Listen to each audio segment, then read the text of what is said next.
आज जो मैं बात करने वाली हूँ, मैं किसी हॉरर स्टोरी या फिर क्राइम फाइल स्टोरी या फिर किसी कंटेंट के बारे में बात नहीं करूँगी। मैं अपने कंटेंट के बारे में बात नहीं कर रही।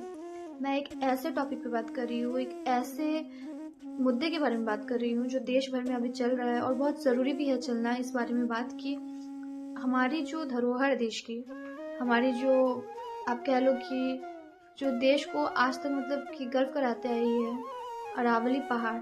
जी हाँ, अरावली पहाड़ के बारे में कह रही हूँ। अरावली पहाड़, वो पहाड़ जिसने हमें सब कुछ दिया, सब कुछ। स्वच्छ पानी, स्वच्छ हवा, लोग, जानवर, पशु पक्षी, सब कुछ।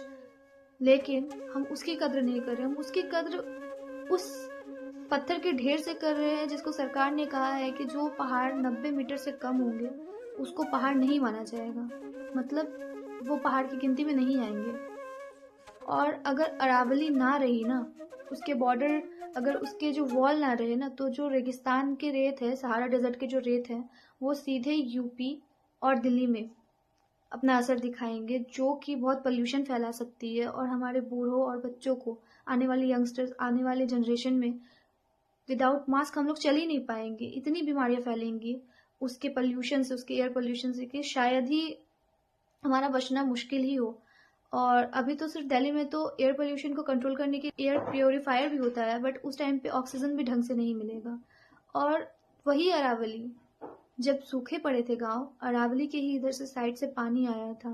और अगर अरावली नहीं रहेगी ना, तो मानसून के टाइम में उत्तराखंड में जो मानसून के जो छींटा पड़ता है, वो भी डायरेक्ट उत्तराखंड में बहुत तबाही मचा सकता है। तो जो हमारे देश की धरोहर है, हम उसको खुद ही मतलब इस तरह से उसकी कद्र नहीं कर रहे हैं, क्योंकि कागजों पे ही चलता है कोर्ट, और सुप्रीम कोर्ट के ऑर्डर्स हैं तो लोगों को तो मानना ही पड़ेगा।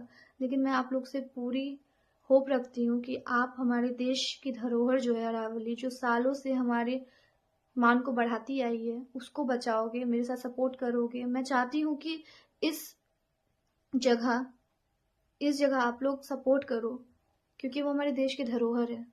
इससे ज़्यादा मैं कुछ नहीं बोलना चाहती आप लोगों से, बस साथ दो, ताकि सरकार और सुप्रीम कोर्ट ये जो ऑर्डर है वो वापस ले सके, क्योंकि इससे किसी का भी फायदा नहीं हो रहा है और हमें सिर्फ नुकसान ही हो रहा है, नुकसान ही नुकसान।